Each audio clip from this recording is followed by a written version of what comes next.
भारत का जहां तक प्रश्न है, भारत बहनों भाइयों अब एक कमजोर भारत नहीं रहा है। भारत अब दुनिया का एक ताकतवर देश बन गया है।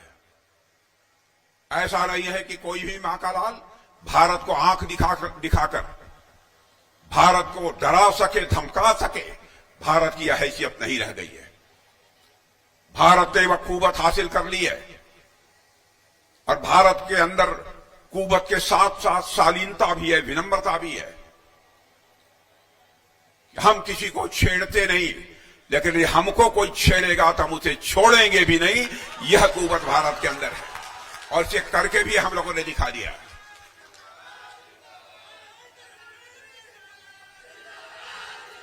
और आप लोगों ने मई महीने के अंदर देखा, ऑपरेशन सिंदूर की कार्रवाई हुई तो हम लोगों ने धर्म पूछकर किसी को नहीं मारा, बल्कि उनका कर्म देखकर मारा। मेरे बहनों भाइयों, उनका कर्म देखकर मारा।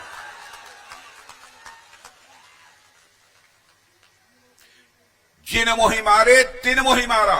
जिन लोगों ने हमारे लोगों को मारा था, हम लोगों ने केवल उन्हीं लोगों को मारा।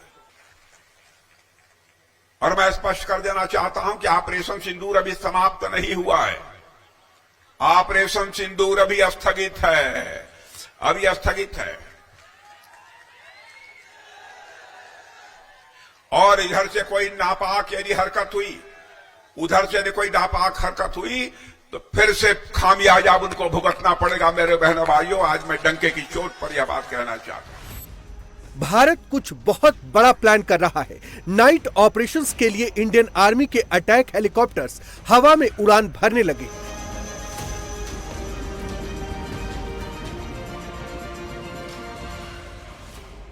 हर दिन इंडियन आर्मी की ओर से नए नए वीडियो जारी किए जा रहे हैं, नए नए संकेत दिए जा रहे हैं, जिससे पाकिस्तान की नींद हराम हो गई है।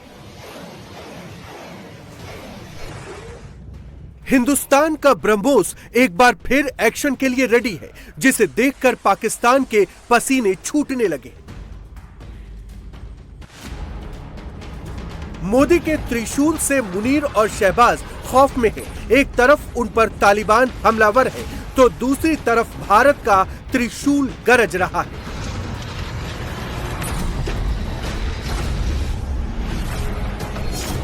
इस बीच 10 से 23 नवंबर 2025 तक बेलगावी में फॉरेन ट्रेनिंग सेंटर पर भारत और श्रीलंका जॉइंट एक्सरसाइज करने वाले हैं। मित्र शक्ति के 11वें एडिशन के लिए दोनों देश की सेनाएं साथ आएंगी।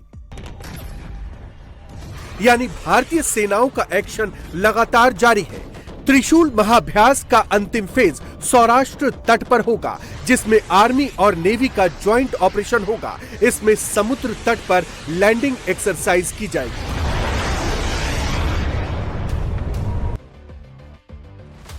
फ्यूचर के चैलेंज के लिए और देश पर बुरी नजर रखने वालों को मिट्टी में मिलाने के लिए भारतीय सेनाएं पूरी तरह से तैयार हैं। जोश एकदम हाई है।